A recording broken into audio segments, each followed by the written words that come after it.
Sebastian Henderson Kelley was a 30-year-old from Westbrook, Maine. He was the father of two and was an excellent dancer. On the morning of June 17th, 2017, Sebastian was dropped off at his boss's house. A couple days later, Sebastian called the mother of one of his children. He was never seen again. I'm Ed Densel, and this is Unfound.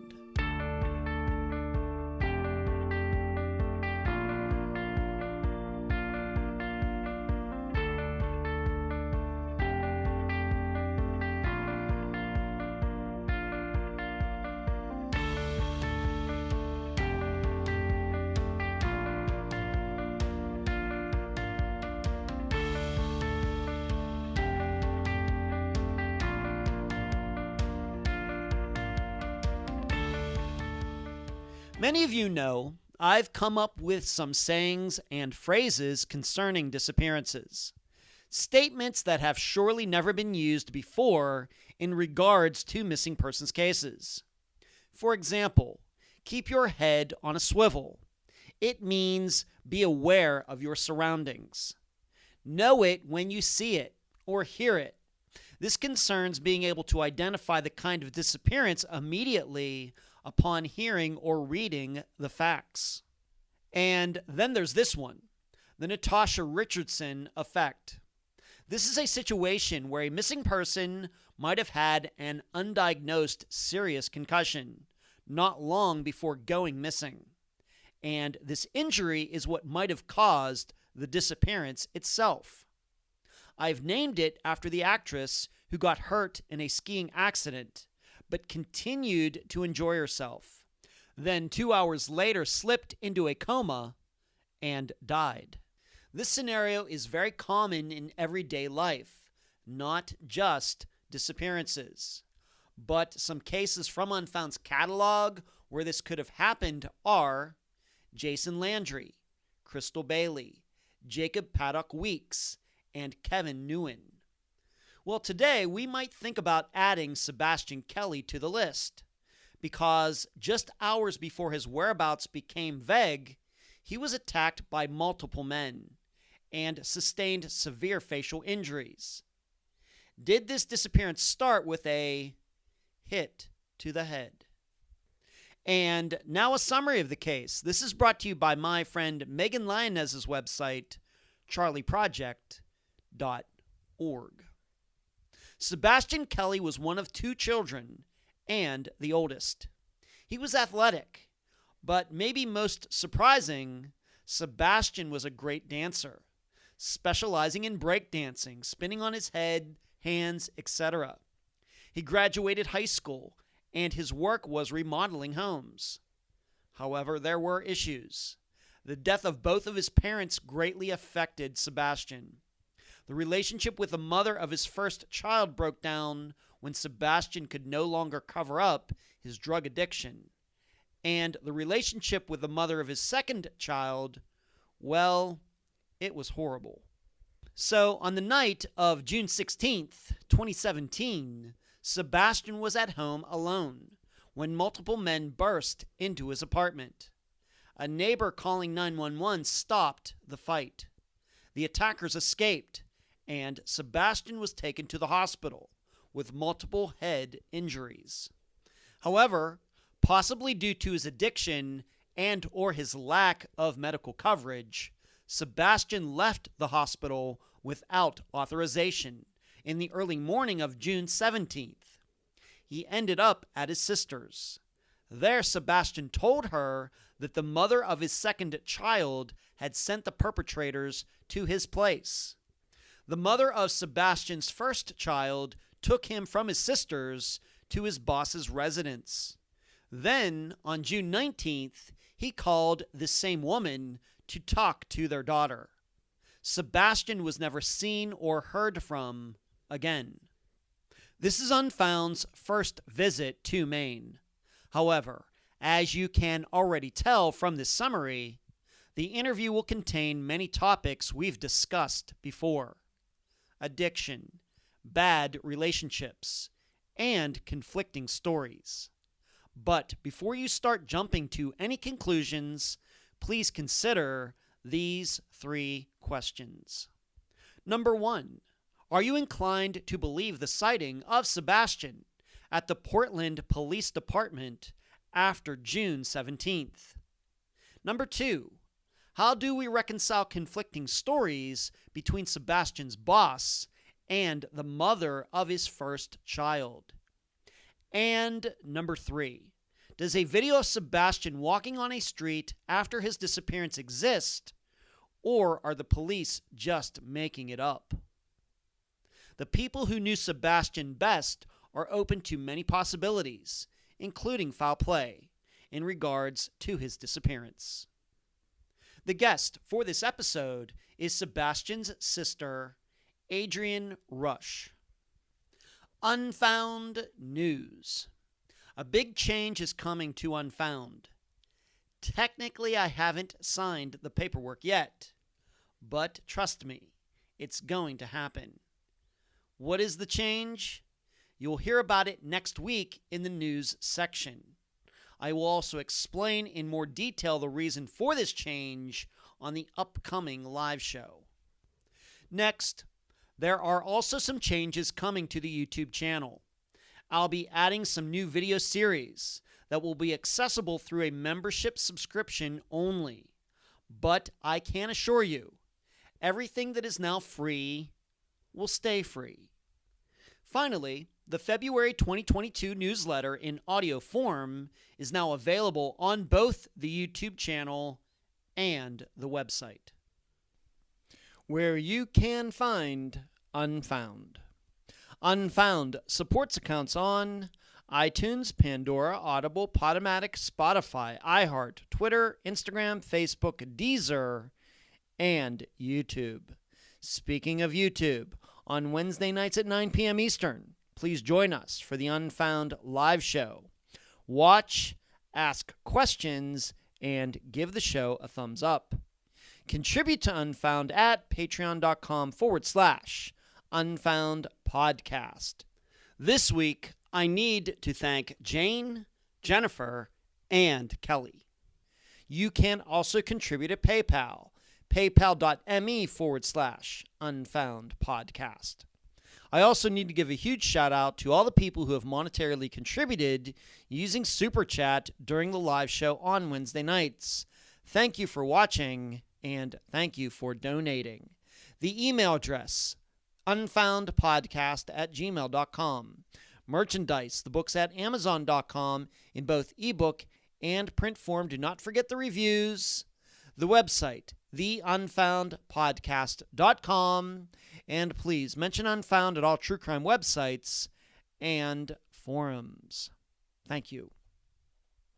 I'm so happy to have on this episode of Unfound the sister of Sebastian Kelley, Adrian Rush. Adrian, welcome to Unfound. Hi. Thank you. Thank you for joining myself and all the listeners for this episode. I appreciate it. Thank you for making the time, and I hope we can help you out. Let's start here. Let's talk a little bit about your family. We know that Sebastian is your brother, younger brother, older brother. How many kids? What was your family like growing up? He's my older brother, and it was just us two. And I mean, our upbringing was good. Our parents were together. We were like any other sibling. We would fight a lot. But, Okay. but we were really close. We were best friends. We were very close. Mm-hmm. I have to ask, Sebastian, of course, it's a name. A lot of men have that name, but it's fairly rare. And of course, your name is Adrian, maybe also kind of a unique name. How did your parents name both of you? Sebastian was named after my great uncle. Wow. And I was named after my grandmother. Okay. So family names. Okay. And I have a family name as well, so I know what that's like. Okay. How many years older is Sebastian than you? He's 4 years older. 4 years, so fairly close. So he's 15, you're 11. He's 17, you're 13. And like you said, it sounds like to me like typical maybe siblings, older brother, younger sister, getting into it sometimes, but also having each other's back. Would you say that's true? Yes, of course. Okay. Would you say that you and your brother Sebastian were alike in some ways, or mostly opposites? Do you see maybe some of the traits that you have in him? Um, well, we kind of were like with our like our sense of humor, but as Mm-hmm. far as I goes, like he was very artistic and he could dance and play sports, and I barely could draw stick figures. So I mean, but we're kind of we were kind of opposites. Like I was a loner in school, and he Mm-hmm. was the pop one. So Okay. yeah. Okay. All right. And did he look out for you? Kind of your And protector? um, yeah. When we got older, like, but when we were in high school, like, not so much. Like I was a freshman when he was a senior, and Mm-hmm. like my first day of school, he shoved me in a locker. So Well, that's nice. so Okay. yeah, I think a lot of yeah, younger siblings have had that happen to them over the years. I think that's maybe yeah, pretty common. Okay. All right. And would yeah. you say, given your parents, would you say that he's more like your father, more like your mother?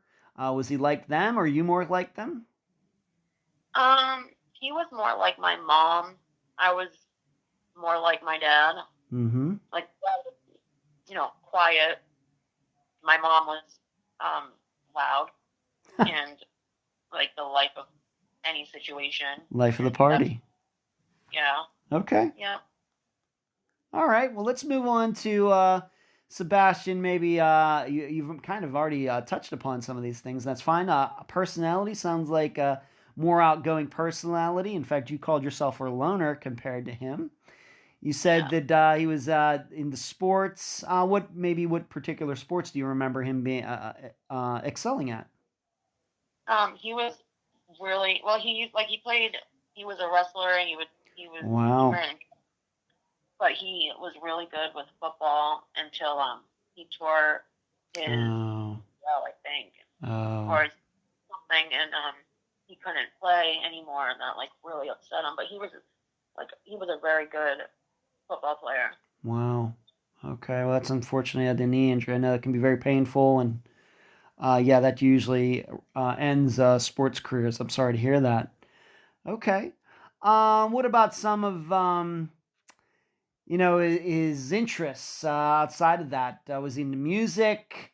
Maybe play an instrument, or was he into fishing? What kind of some of the other things he might have been taking an interest in? He definitely liked fishing. We used to go fishing together. He he was into dancing. Like he would go to like break dancing competitions. Wow. Yeah, Huh. yeah, yeah. He would like to draw. He loved to draw. Uh huh. He's very artistic. So So when you say he was into breakdancing, I'm showing my age here. Listeners know that I'm 51 years old. I remember like when that kind of started in the 80s. So he's like, spinning like on the ground and stuff, that kind of dancing. yeah, yeah, he would do that. Wow. He Okay. really would.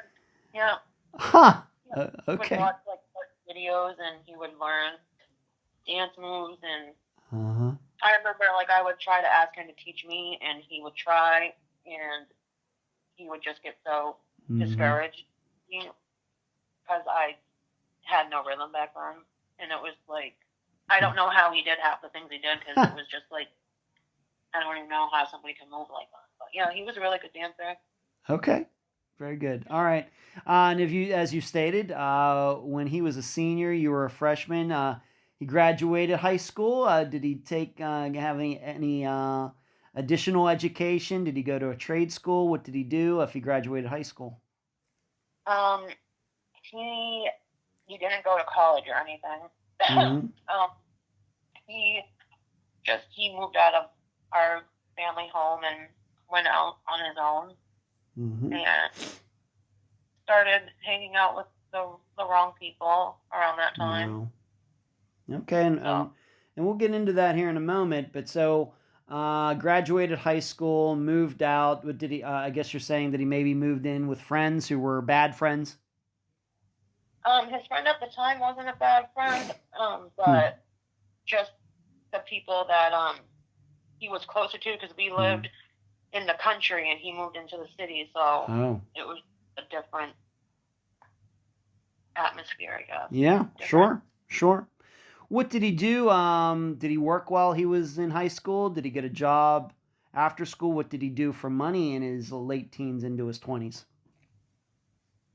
He did neighborhood stuff, like he would like shovel people's yards and do like normal stuff teens do, like babysit, but not babysit, but he would babysit with me, like Uh-huh. stuff like that. Okay. I could eat one time, but that didn't last very long.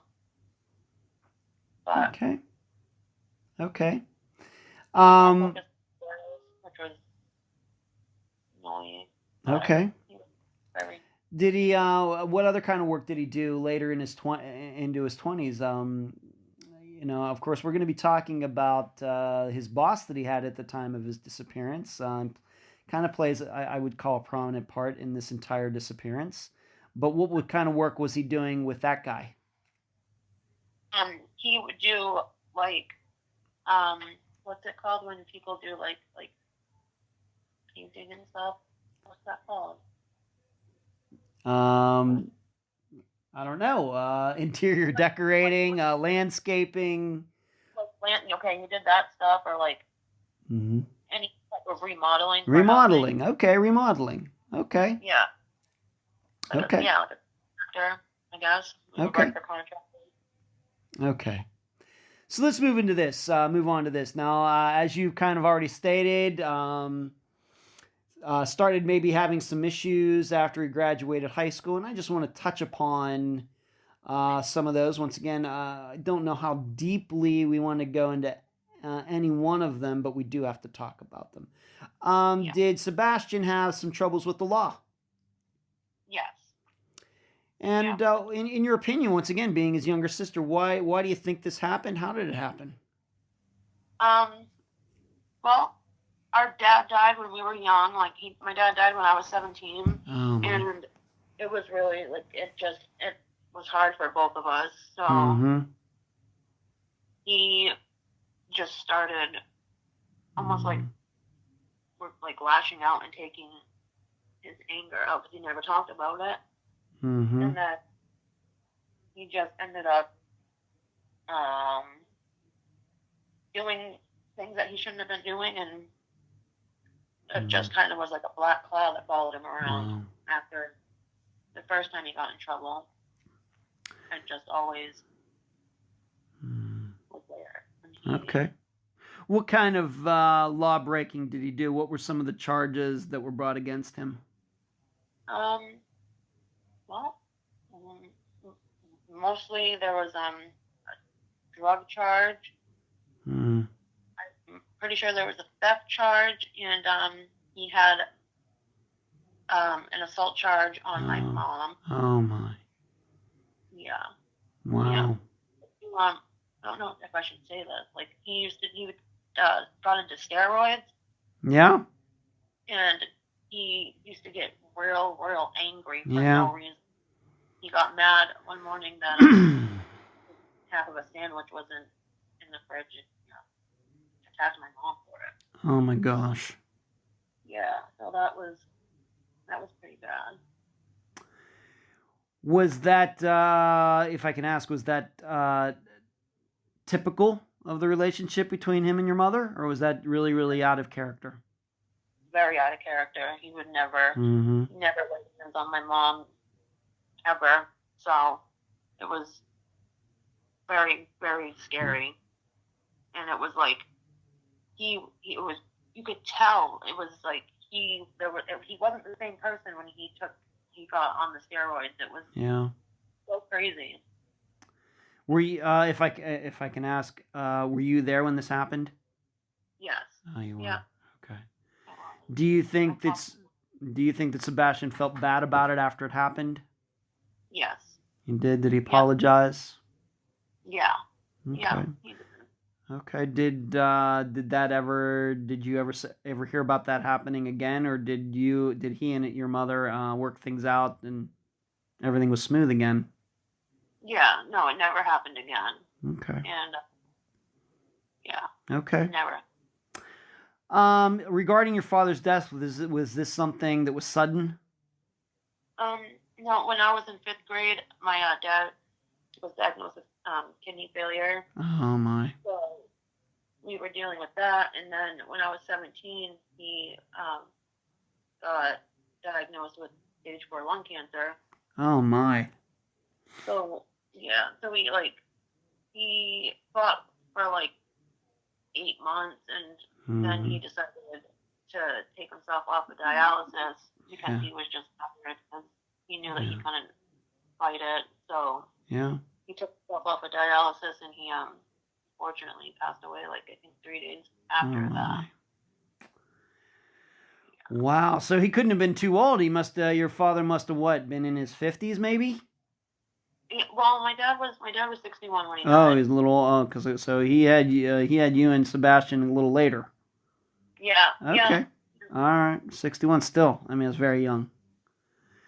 Very young, especially when the average male lives to be into his 70s in the United States. Wow. Okay. So this was not something that's sudden. It kind of went on for a while. Okay.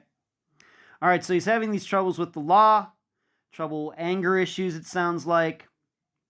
And there's some drug issues in there as well. Let's move on to this. As far as you talked about him moving out, his living situation, where was he living? Who was he living with? And we're going to get into his relationships. I'm guessing these two topics will go together. But you had said that you lived in the country. He moved into the city. When you say the city, do you mean Portland? No, he had moved. He moved into Westbrook. Oh, you moved into Westbrook. Okay. And what was the living situation there? I don't know if we want to get into these women's names, but did he live with these women that he met? Of course, he had a child with a child each with 2 different women. What can you say about his living situation over the time that, of course, he's getting into trouble, but he's working? What can you say about all that in his 20s? In his 20s, when he moved out, when he was in high school, he just lived with one of his guy friends. And then he ended up moving back home after that, and to be with my mom after my dad died, really. Mm-hmm. And then he dated another girl before the mother of his children. And he had lived back and forth with her. And then what else? He ended up living with me, kind of off and on. He would stay on my couch a lot just to be away from being with my mom. But he was pretty much only he would go back and forth from home to anywhere else, and then always just come back home. Okay. He never had his own apartment or anything like that. Okay. Do you happen to know, and we're going to be talking about his boss here in a little bit regarding his disappearance, but my understanding, he was renting or from his boss. We talked about this remodeling job, painting, etc. that he was doing. Do you know how long he had been living at that place before he went missing? He had lived there for almost, I would like to say almost a year, I would think. Okay. I'm pretty sure the lease was coming up, and I'm pretty sure that it was almost a year. That was him and his son's mother. So, yeah. All right, let's now talk about what I would call the 2 primary relationships. We once again don't want to get into their names, I don't think, but Let's just talk about, and both of these women are going to play prominent parts in Sebastian's disappearance. They both are on one or the other side of it. Let's just talk about his first relationship. I've had a chance to talk to this young woman recently, but do you happen to know how Sebastian and she met? How long they were together? They, of course, have a child together. What can you say about that relationship? Oh, they met in high school. In high school? No, they met in high school, middle school. They went to school together. Like, Okay. they were pretty much like, I always say that they're like high school sweethearts because I remember he had brought her over for the first time on, I think, on his 16th birthday, I think. And yeah, and I was very rude to her because I didn't like any girl that was dating my brother. I was very protective. That's funny. And they always remained like in contact with each other, and they ended up having a baby together, which was crazy, but they were great co-parents. Like, they were best friends, really. They were they had a good relationship. It was rocky a lot, but it was, they were very close. Okay. And listeners, like I said, I had a chance to talk to this young woman a few days ago, and I will be detailing just a few of the items that she told me. And of course, Adrian already knows what she told me. I passed it along to Adrian, but just my one-on-one conversation, I'll be detailing at least a little bit of it after this interview is over. In your opinion, how long were they together, and then what happened to that relationship? And if you can, once again, I know you had your own life to lead, but in what year do you think that they finally split up? Well, I think that they finally split up in, I think, like around, I remember it was close to Christmas. Was it 2007? Wow. 2008, maybe? So then considerably, a lot of time before he went missing. Oh, yeah. Okay. All right. And in your opinion, they, I think like you said, they continued to kind of be friends, and they shared parental duties.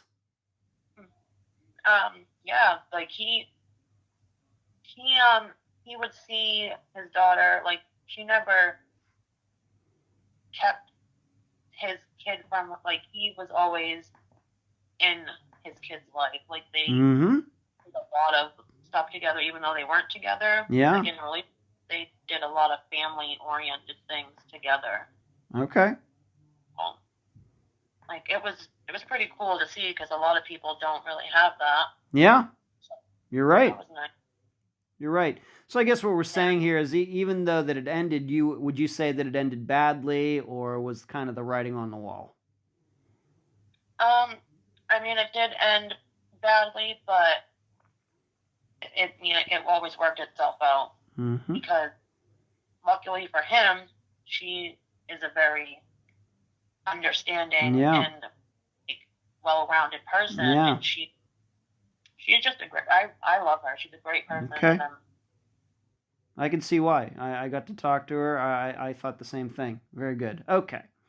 Let's talk now about the second primary relationship. And this one, it sounds like it was a bit different. And of course, this plays a huge role in talking about Sebastian's disappearance. What can you say about, and I'm not saying he didn't have any other girlfriends or whoever in the meantime, but we're just going to focus on these two.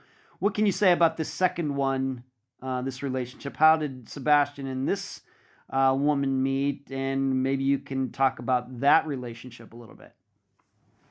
Well, after my mom had died, we had we couldn't keep up with like the mortgage of the house where we like grew up. Mm-hmm. So I ended up moving to Westbrook with my boyfriend and living with him. And my brother didn't have anywhere to go, so I was like, well, you can go to my friend's house. And this girl, she was there, and they ended up talking and forming a relationship. And she got pregnant rather fast. Mm-hmm. And she was young. She's younger than I am. So, and she just, I don't know, she just wasn't somebody that I would, her and his, the mother of his daughter are just completely different. So Yeah.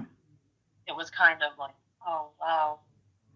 I don't even, I don't know. I never really, her and I never got along really. Mm-hmm. What year would you say this was about that he started dating this other woman? This was like 2015, maybe. Okay. 2015. So a couple years before his disappearance. Yeah. Okay. Once again, I realize you were not around them all the time, but would you say that their relationship was turbulent? Yeah. Okay. Like in the beginning, I guess it wasn't so much, but like I said, she was younger and she would like to go out and go back to the club, and my brother kind of already had done all of that. Mm-hmm. She, cheated on him and did all that stuff, and she had 2 kids already. So it's just like, I see. yeah, I don't know. All right, so she had a couple kids from a prior relationship. Yeah. And then she meets your brother Sebastian, and they have a child together. Right. And it was a son? Yes. Okay, so he has a daughter from this first relationship, and then a daughter from the first, a son from the second. And so this son must have only been maybe a year or two old at the time of Sebastian's disappearance. Yeah, he was just shy of being a year old when Sebastian went. Oh my, okay. And I realize this wasn't at the time of his disappearance, and we'll get into that, but did the two live together like 2015, 2016 into 2017, or what? Yeah, they did. And then at the time of his disappearance, I remember because I had lived with them for a couple, like I think a month and a half, and I ended up getting my own apartment, so I moved out. And I remember him telling me that she was acting really weird. And, like she was just acting really strange, and Sebastian had this like disorder thing with his body where he would just get random blood clots, and his legs would swell up, and he wouldn't be able to, and it was painful. Yeah. So she ended up getting like almost like resentful. This is what he told me towards my brother, because he couldn't really do much.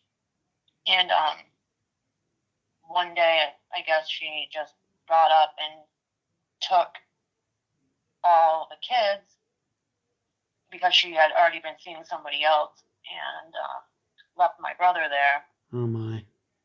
And yeah, that happens to be one of the people that she formulated this plot of what happened to my brother. So okay. How long did this happen before he went missing? That she took off with these kids? I think like a week or two. Pretty close. Yeah. All right. When you talked to Sebastian about it, what did he have to say about that? He was just upset. Like he was like, I just want to see my son. Like he would say that she would be real ignorant to him and laugh at him, and just all these like kind of like immature ways of treating somebody that is the father of your kid.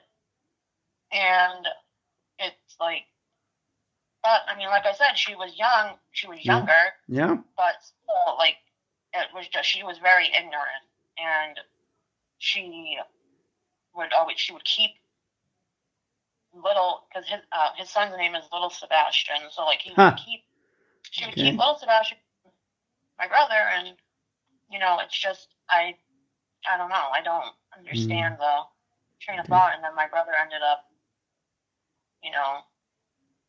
going back into his old ways because he was in so much pain, and he just didn't want to deal with the reality of everything. So I guess. Okay. All right. And did she, when she moved out with their son and her other children, did she move in with this other guy? Yeah. Well, I'm under the impression that she moved in with her sister. Oh, okay. And I guess her boyfriend did live with them. Okay. So. All right. So this is going on, and so a lot of things going on in Sebastian's life. Not long before he disappeared. Right. Okay. Let me just ask you some overall, just so we the listeners have a good handle on the relationship between yourself and Sebastian. How often would you see him? Well, I mean, after I moved out, not as much as I would have liked to, but I saw him enough. I would see him maybe at least once a week. Okay. If not once a week, but yeah. I remember he had called me one time and said that, the mother of his son was pregnant again, and he didn't know if it was his kid, and I think that's one of the main reasons why she ended up leaving him, or not leaving him, but acting so like rude and distasteful to him, was because she was pregnant with another one of his children. Wow. Any proof of that? I mean, of course, this disappearance is how old now? We are going to be coming up on, unfortunately, the 5-year anniversary this year. Is there any proof that, did she have another child? Any blood work done? She did, so she did have a girl, I think that August, after he went missing. Wow. She had sent me a picture, I think. She had sent me a picture, or she had posted a picture, and I had posted it on my Facebook, and she actually told me that I had no right to post that, and she gave the baby up for adoption. Oh, okay. So there is really no proof of there really is no proof. So no proof that it was Sebastian's. Right. Okay. All right. So you see him maybe once a week, and moving up to those days before he disappeared, where you, of course, as you've already stated, your parents are unfortunately deceased by the time he went missing, and you're his only sibling. Would you say that you were worried about him in like maybe the week or two before he went missing? Anything that really worried about his demeanor? Of course, this woman moves out, takes kids with her. What were you thinking about Sebastian in the summer of 2017?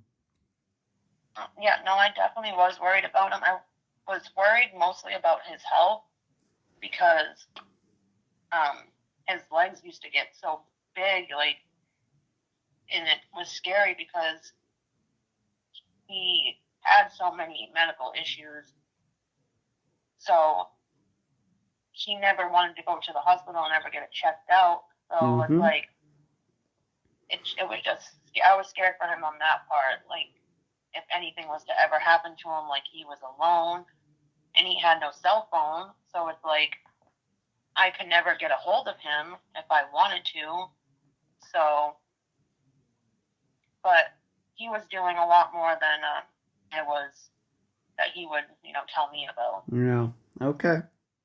What was this, the clotting of his legs? Was this some type of disease? Did it have a name? Yeah, I mean, I think it was called, what was it called? Like deep vein thrombosis or something. Wow. He's Yeah. pretty young to be having that. What was going on there? I mean, you just usually don't hear that from 29, 30-year-olds. Yeah, I have no idea. Like, I don't even know how it I don't know how he even got it, but it was definitely scary. Like, Yeah. he could like press his finger into his leg, and it would leave just a huge indent, Oh my. and it was crazy. He would get these weird bruises everywhere, and I've never seen anything like it. I don't. But he would never go to the doctors or anything. So. Okay. All right. So yeah, there's some health issues. He has doesn't have a cell phone. The woman in his life took his son away. So he has a lot of things going on. And as you stated, I think you told me that maybe he fell back into an addiction because of all this going on. Yeah. Okay. So he has a lot of things going on. Very stressful. Okay. And at the time of his disappearance, we'll get into maybe how this might not have been true, but at the time of his disappearance, were you under the impression that he was living by himself? Yes. Okay. We will the listeners remember that. We will come back to that later. So, on what happened, your understanding, once again, I know you weren't there, but of course you eventually got to talk to him. What happened on that evening of June 16th, 2017? Well, he told me that he was sleeping, and he woke up to a bunch of guys, just attacking him, and they ended up dragging him out of bed outside, and they all just were stomping on his head and punching him, and one of the guys, kneeled down, and he said that it was,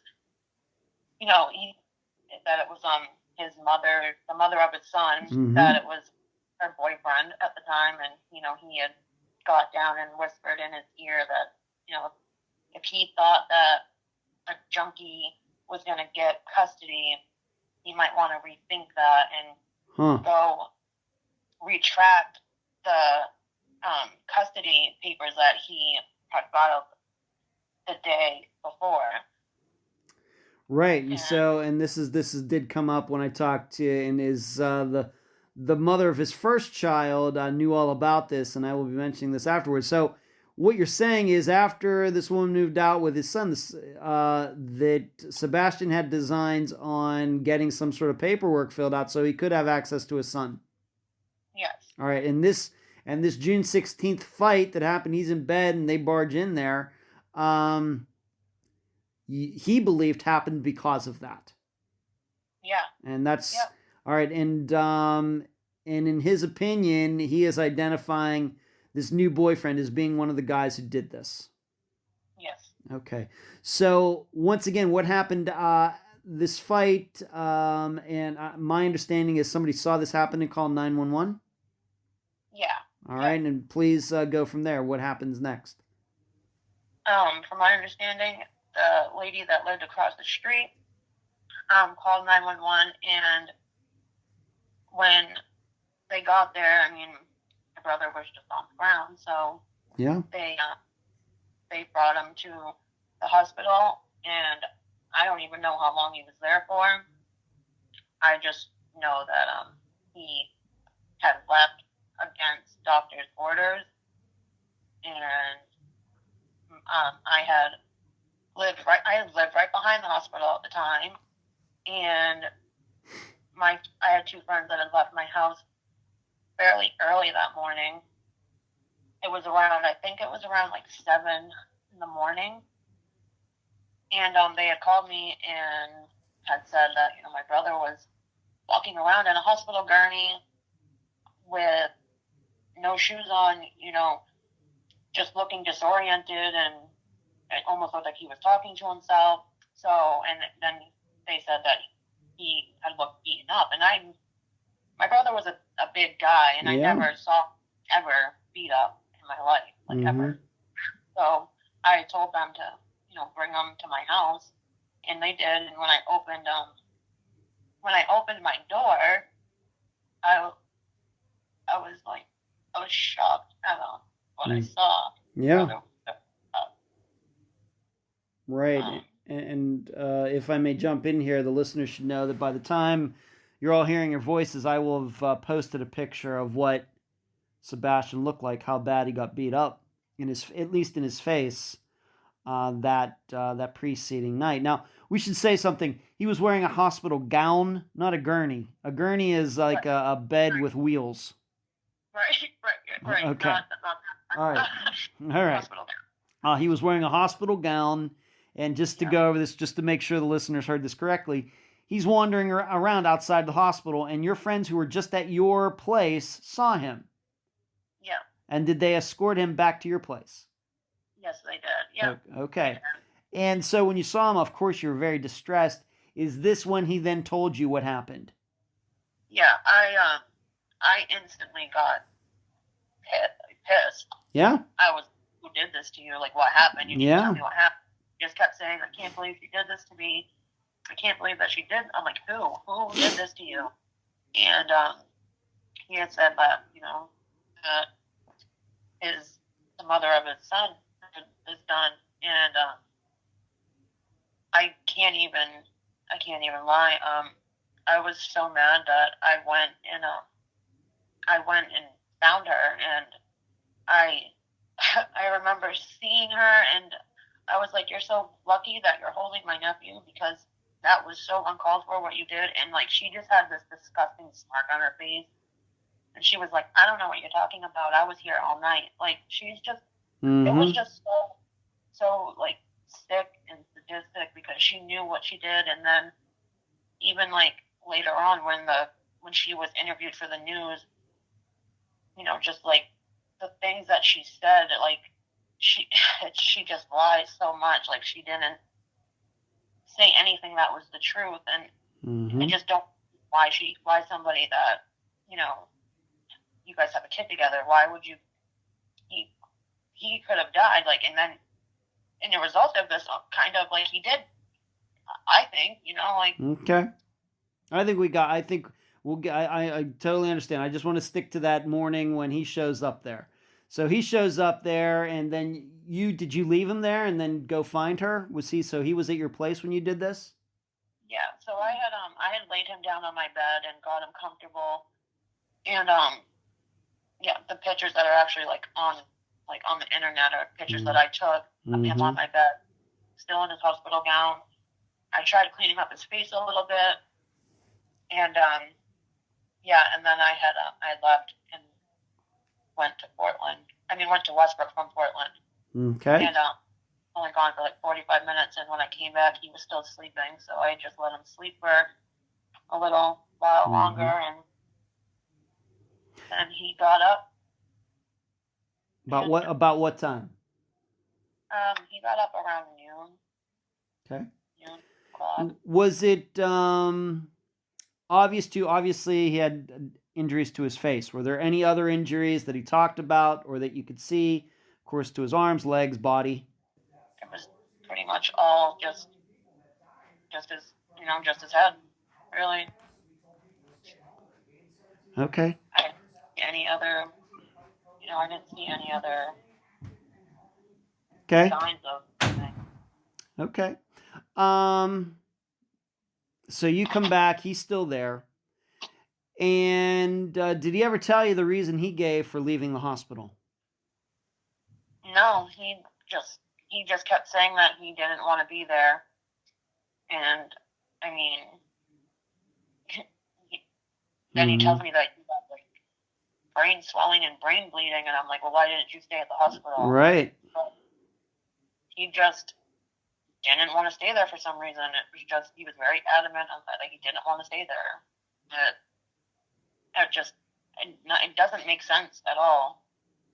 I don't understand why he even left the hospital. Like, what would have, maybe he was scared? I don't know. I have no idea. Okay. I have to ask a question because I'm sure the listeners are thinking the same thing.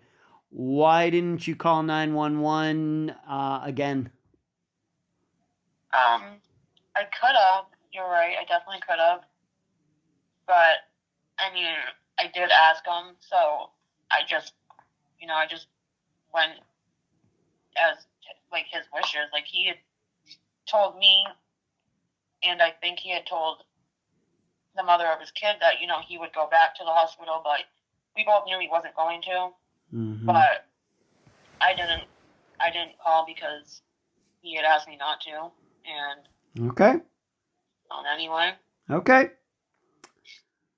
Would you say once you came back, you said you came back at noon and he woke up, would you say, was there anything that he showed to be disoriented or anything else? If he's talking about bleeding on the brain and things like that, did you see any signs of that? No, like he seemed better when he woke up than he did when he first got to my house. Okay. He just, like, it was very hard for him to talk. I bet.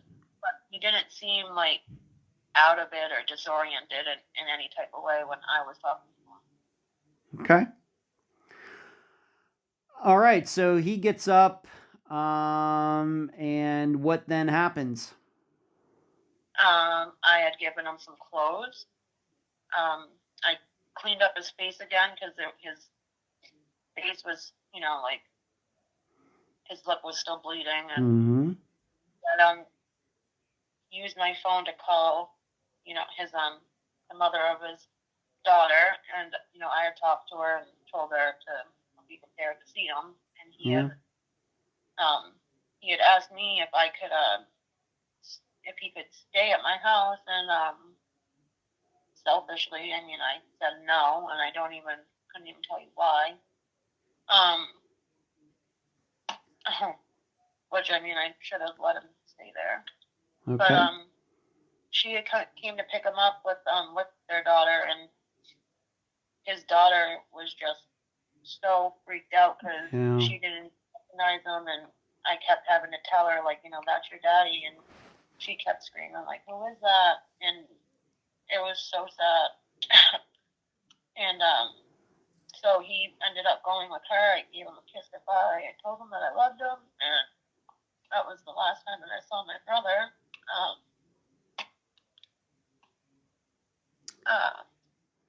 If I can ask, being that he was going, once again, this has been the woman that I got to talk to, and once again, I will give some of the people the details of what she had to say to me when I talked to her on the phone a few days ago. What was your understanding of where she was going to take him that day, June 17th, in the afternoon of June 17th, 2017? At the time, I had no idea where they were going.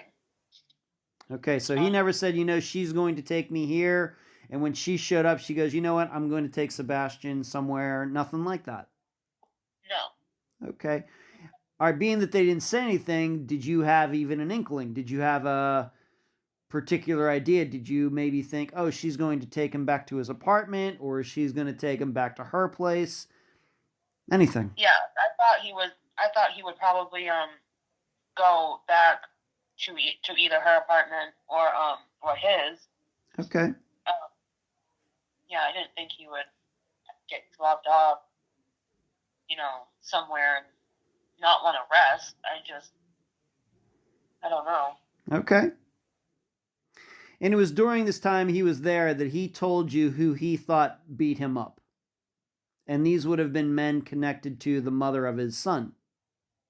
Correct. That's what he said. Okay. Yeah. All right, so last time you see him, she is taking him. He's getting into her car and they're taking off, although you don't know where they are going. And once again, I'll fill in some of those blanks after this interview. So when do you suspect that maybe something's not right? Of course, this was June 17th. On what date do you think it was? It was like, you know what? I haven't heard from Sebastian for a while. He hasn't called me. Nobody's, told me anything about him. I'm sure you were very concerned about his injuries, but when did it start registering to you that maybe something wasn't right? It was a long time. Like, it really was. It was almost a month. Wow. Yeah, it was a long time, and I couldn't even, like, I can't even honestly, like, tell you why it took me that long, or, like, why I didn't realize, because I don't ever go that long without talking to my brother. Mm-hmm. But I never would have thought that, you know, that June 17th would be the last time that I ever saw him, that something like this would happen. So I thought, so when I had called the mother of his daughter, and I had asked her, like, when was the last, have you talked to Sebastian? And she was like, no, why? Like, I haven't talked to him. And if I haven't talked to him, like, she's talked to him, he's talked to his daughter, like, so when she had said that she hadn't talked to him since, like, she picked him up from my house, I instantly was like, no, something is wrong. Something is very wrong. So I hung up and I called the police to file a missing persons report immediately. Okay. I know the listeners are going to be very surprised by that. I mean, the last time you saw him, he had what we call a very horrible black eye and a busted lip. Never thought, hey, once again, I'm not trying to guilt you, Adrian. I'm just trying to make sure we understand this. It was nothing, I got to call my brother to see how he's recovering. Right. Well, I couldn't call him because he didn't have a cell phone. He didn't have a cell phone. Okay. Very. Okay. Sucked. Okay. And how close would you say you lived to him at the time? I mean, of course, this would have been the place where he got beat up, so, he might have been fearful of going back there anyway, but how far did you live from him? I lived like about 15 minutes in a car ride. Okay. Not far. I can't even, there's no explanation, there's no reason why. I don't even know. Okay. All right, so finally, it's not until I guess we could say July of 2017 before you realize, well, she, the mother of his daughter, his first child, hasn't talked to him, even though she was the one that was last seen with him. Man, he hasn't called her. It starts to look bad. What did the police do? Well, they were actually really rude. So it took the police almost 10 hours to come to my house to file a missing persons report, and then it ended up being like a state trooper that came, and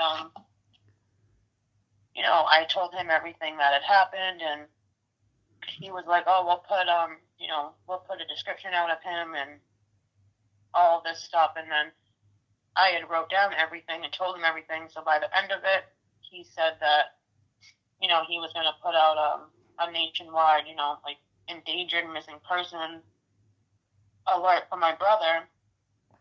But, I mean, that's about as far as that went. Like, the police, they didn't really do much. I mean, I don't really know what they really could have done, but it didn't really seem like they were too invested in what happened to my brother from the beginning. They told me numerous times that, well, you just need to calm down. I'm sure there's a logical explanation. I'm sure he's just, out on a drug bender and all this ignorant stuff. And I'm trying to tell him, like, you don't get it. he's not. Like, something's wrong. And they just didn't do it. Okay. When you talked to the police, did you tell them that he had been beat up by these certain guys? Yeah. And do you have any idea whether the police ever went and talked to these guys? I guess they had, but they said that they didn't know all of the parties involved, so they couldn't interview everybody. They just interviewed the mother of his son, her brother-in-law. They interviewed, but he was one of the guys that was involved in being drunk. Okay. Do you think that these people denied having anything to do with this fight? Yes. They did. All right. And so what you're saying, we're doing this interview on February 6th, 2022. What you're saying is whoever beat Sebastian up, they've never been charged with anything. Right. Okay, and the listener is going to have to remember this. Now, given that the last person that you knew was with Sebastian was the mother of his daughter, when you spoke to her, what did she say she and Sebastian did after leaving your place on June 17th? Where did she say she took him? To my understanding, like she had said that Well, not your understanding. I mean, I know you probably asked her. What did she say? Yeah.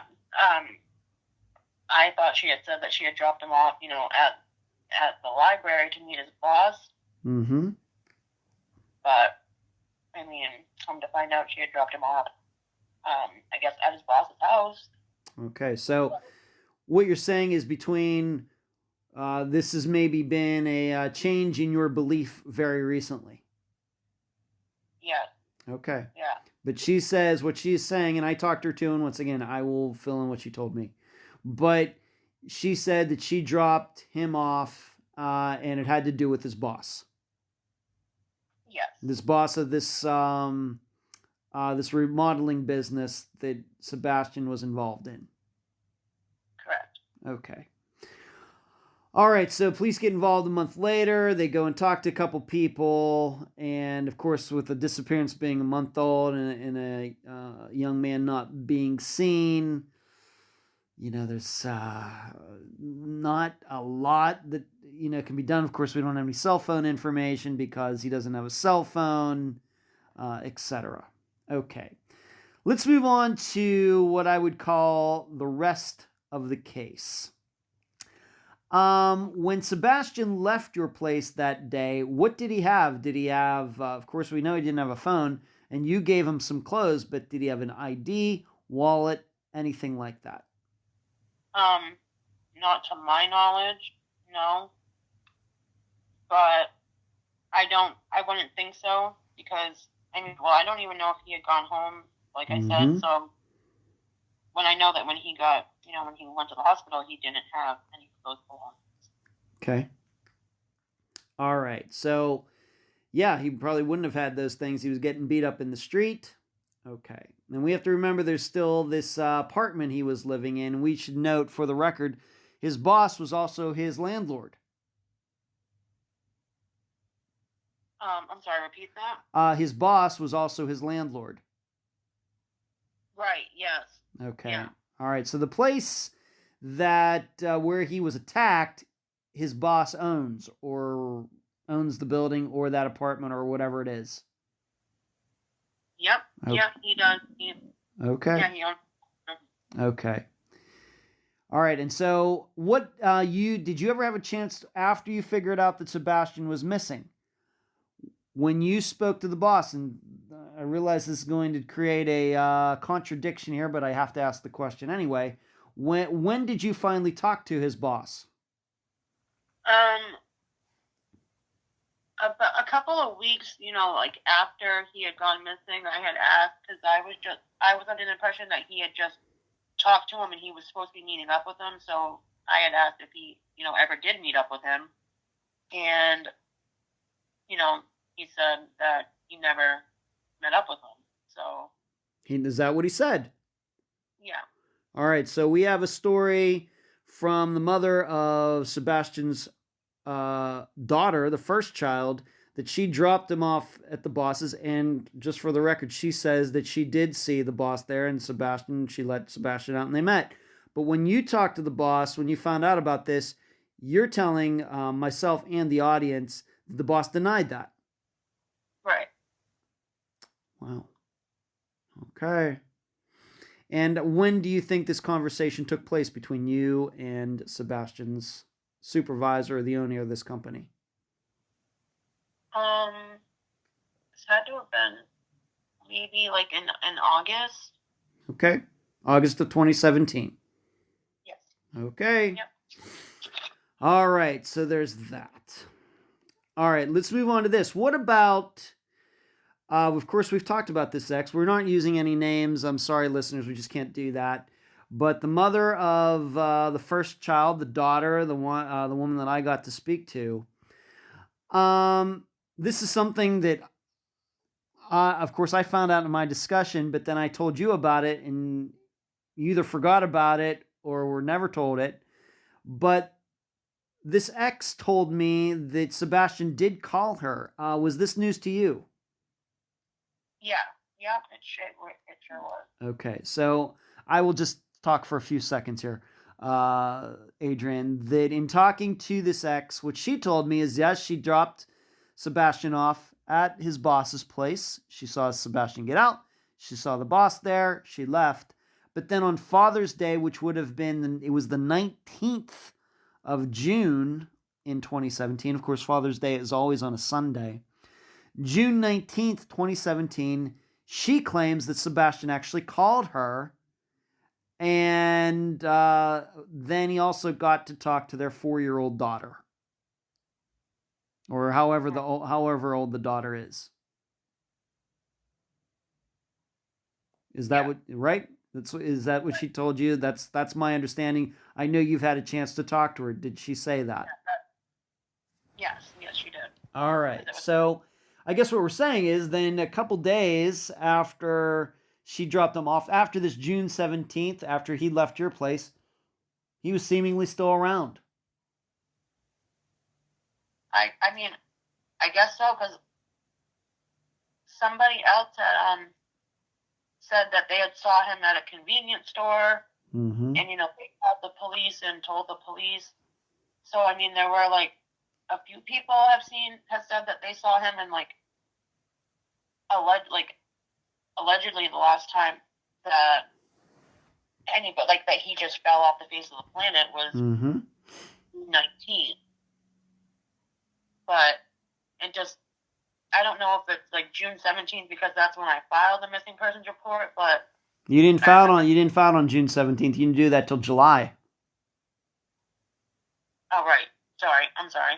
If that's what, because I said that was the last time that I talked to my brother was June 17th, or what? But the police even said that they have that video. We'll get to the video, but what we're saying is, what we're trying to, I think, establish here, Adrian, is that she dropped him off at his boss's, but that really, he was still doing something. He was living somewhere at least a couple days later. Correct. And I don't know where. Yeah, we don't know where. Okay, and once again, I will fill in more of the blanks a little later. Now, you mentioned this video. Let's talk about this video. When were you first told of this video? Pretty much a couple of weeks after he had gone missing. Because me and my niece's mom had gone to the police department in Westbrook together. Mm-hmm. They had said that there was this video of my brother just walking down Main Street and just going down the side of a house and disappearing out of it really doesn't make any sense. Mm-hmm. But all right, so let's just get this out of the way. Have you ever seen this video? No. All right, where did it happen in Westbrook? Allegedly. It was right on Main Street, and the video was taken supposedly at Cumberland Farms. Okay. But from my understanding, it was at night. So I don't really understand, how anybody would just know, randomly that was, my brother. That right. Was walking. Have the police ever explained how they even came across this video, being that they didn't even know he was missing until a month later when you told them? How did they go back that far to find video of a missing person? Did they ever explain that to you? No, never. Okay. All right, so I think the listeners are going to get the idea. I don't know if we're supposed to believe this video or not. We talk a lot of, as you would imagine, Adrian, on this program, we talk a lot about videos, evidence. There's probably a lot less video when it comes to missing persons cases than the public realizes. But certainly when we have a guy who nobody even knew he was missing for a month, to think that police department anywhere, not just in Maine, but any state in the United States, would go back there and start going through video of any places around and actually happen upon your brother. The odds of that happening are so small. Right. So, but it just, whoever this guy was, allegedly, if the video exists, once again, I'm not inclined to believe it until my guest sees it, but it just shows a man walking. Right. Yeah, at nighttime. Okay. I don't know what to think of that. Okay, but we have to talk about it because that's what the police told you. They believe it's Sebastian. Right. Okay. Let's move on to this. Now, we have to remember that there's this apartment that Sebastian was in when he got beat up. When was it that somebody finally went over to his place, to find out, hey, maybe Sebastian's just at home. Maybe he's here. Maybe he's there. And when did somebody go over to his apartment, and what was found? Apparently, there were two people that supposedly said that Sebastian said they could stay there, and the police had found these two people just in his house, which makes no sense to me. Like, why would my brother say you could stay there, but he's not there?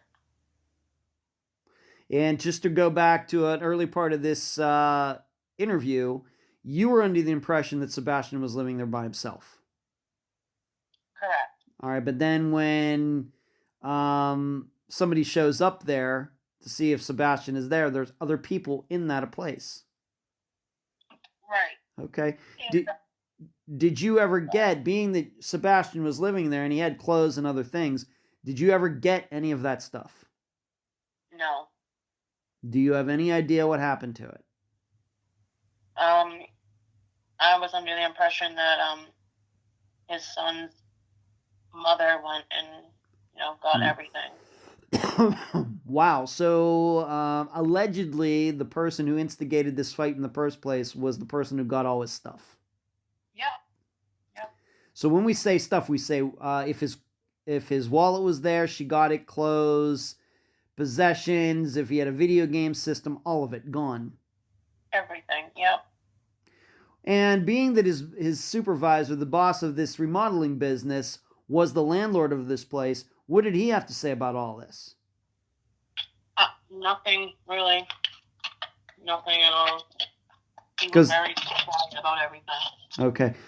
All right, so the very boss who Sebastian saw the day after he got beat up seemingly had other people living there and never told anybody else about it. No explanation from him at all. Right, none.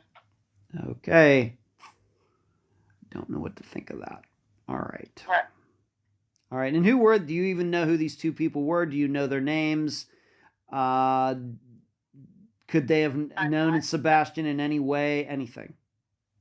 No, I have no idea who they are. Like, I was never told their names, though, so... Mm-hmm. And who actually did come across them? The police? Yeah. Yep. Okay, they show up and these two people are there. All right. Man and a woman? Yep.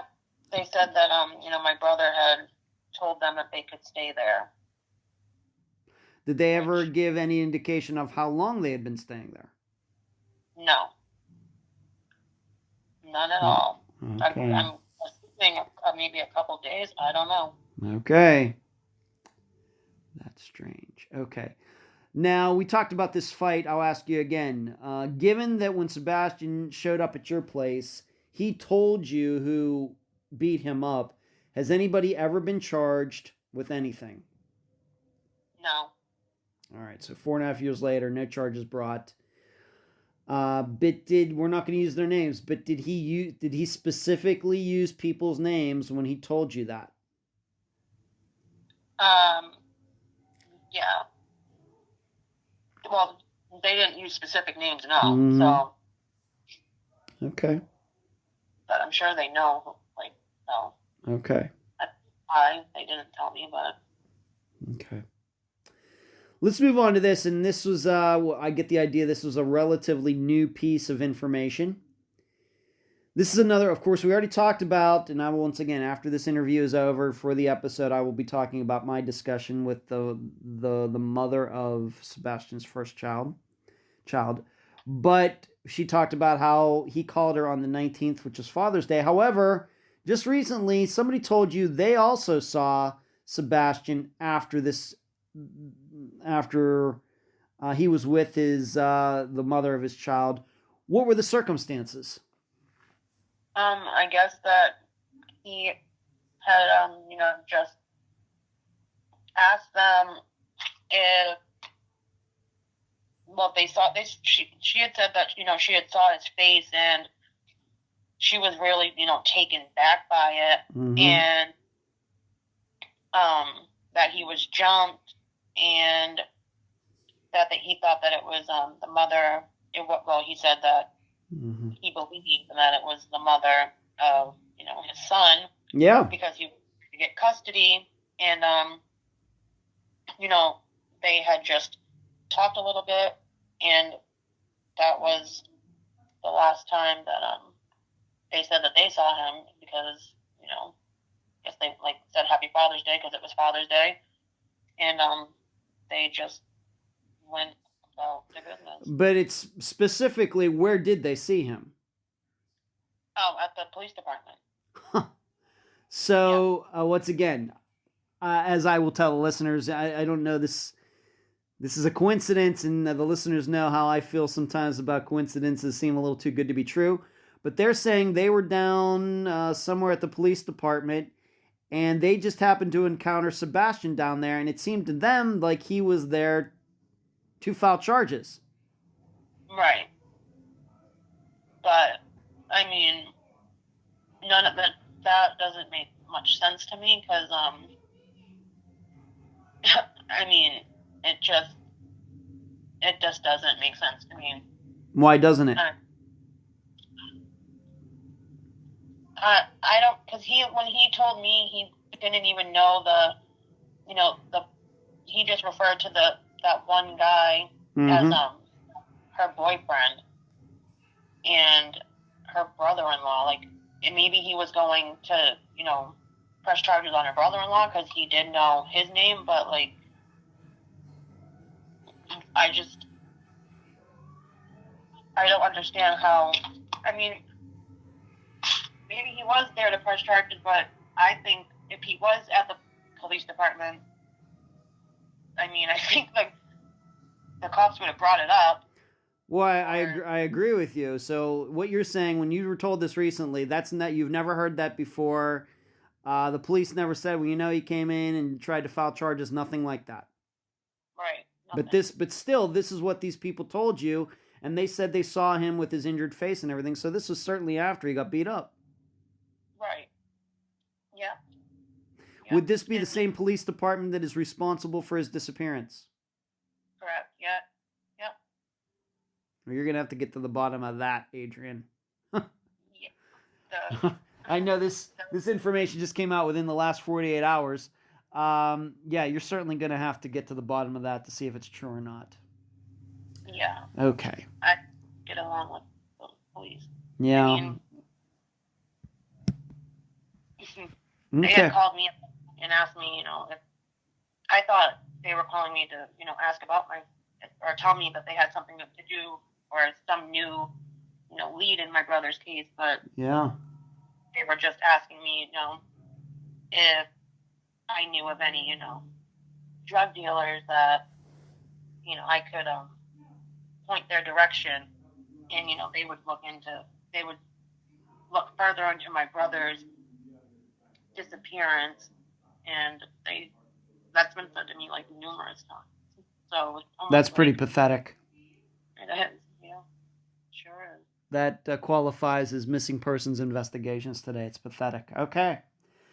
All right. So he gets brought to his boss's house.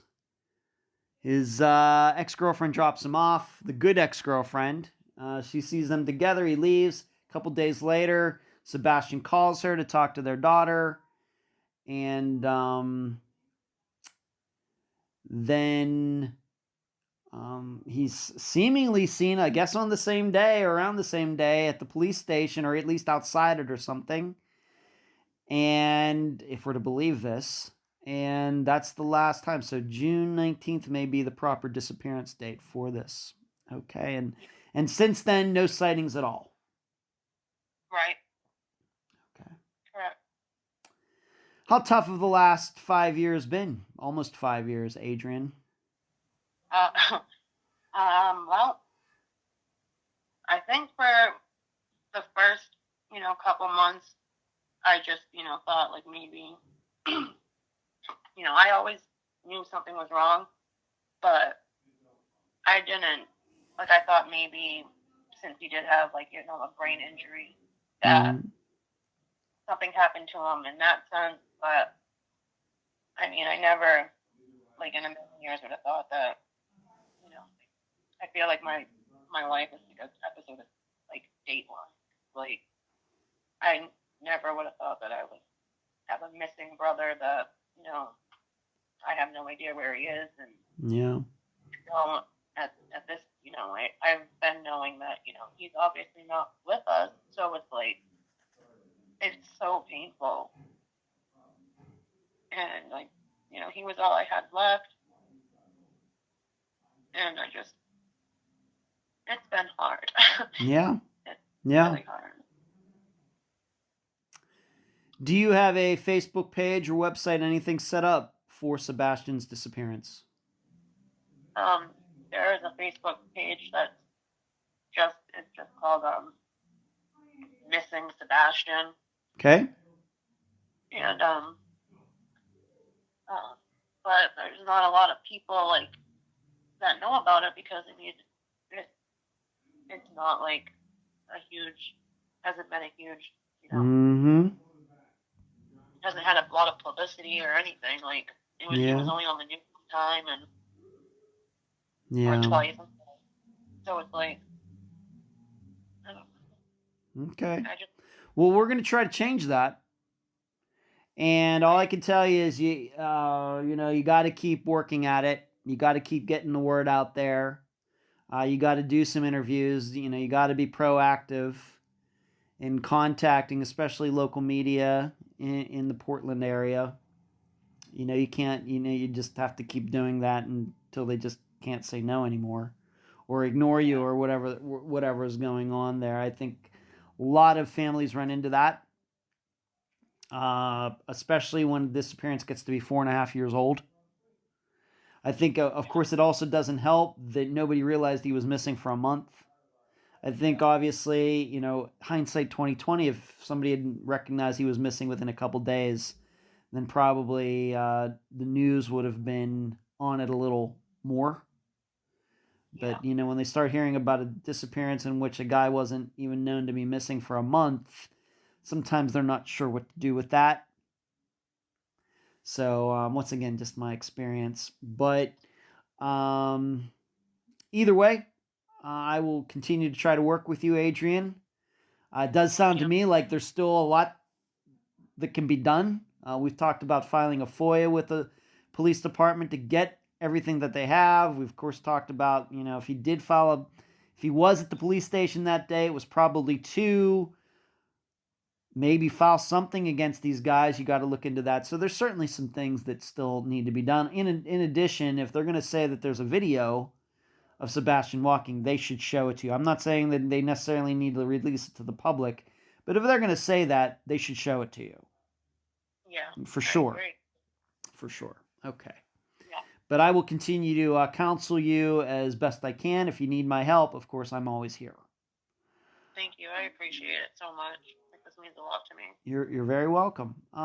Any final words before we complete this interview? I appreciate you taking the time to, even take interest in my brother, and I hope that somebody somewhere knows something that, can help us bring him, home. Okay. We can at least put him to rest, or, bring him home, or just have answers in general, because not knowing is the worst. I promise you I'll continue to try to do my best for you, Adrian, and I appreciate you being on this episode of Unfound. Thank you, and I appreciate it. You're welcome. And that was my February 6th, 2022 interview with Adrian Rush, sister of Sebastian Kelley. I thank her for joining me and all of you on this episode. As I stated during the interview, I got to speak to the mother of Sebastian's first child. She is the person who picked up Sebastian from Adrian's and took him to the boss's house. I will now detail what she told me. She told me that, like Adrian, she thought it was useless to try to take Sebastian to the hospital because she believed he would leave again without authorization. However, she insists that despite how Sebastian looked, he was acting like himself. She also told me that Sebastian called a couple different people before reaching his boss. Her impression was that Sebastian was just trying to find a safe place to stay, and the first person who picked up the phone was his boss.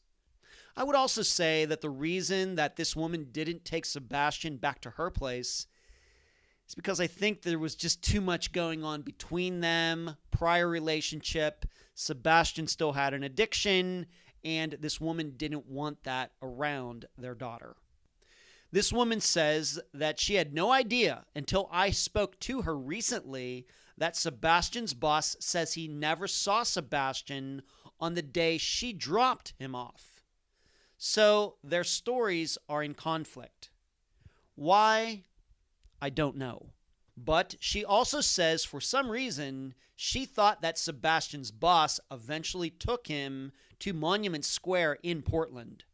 To her knowledge, Sebastian had no reason to go to that area, but she cannot remember why she knew this information. She also detailed the couple days before Sebastian went missing. On June 15th, Sebastian showed up at her place with his son from the other relationship. Sebastian was high and rambling on and on about how he was going to get custody of that son. Sebastian left the son from the second relationship with the woman from the first relationship and went to the courthouse. Yes, while high. She is unsure what happened at the courthouse, but she believes he got kicked out because he was high. There are no records to back this up. However, while Sebastian was at the courthouse, the woman from the second relationship showed up at the first woman's house. She was angry and could not believe Sebastian had dropped off their son there. This first woman believes this is what instigated the beating Sebastian took the next day on June 16th at his apartment.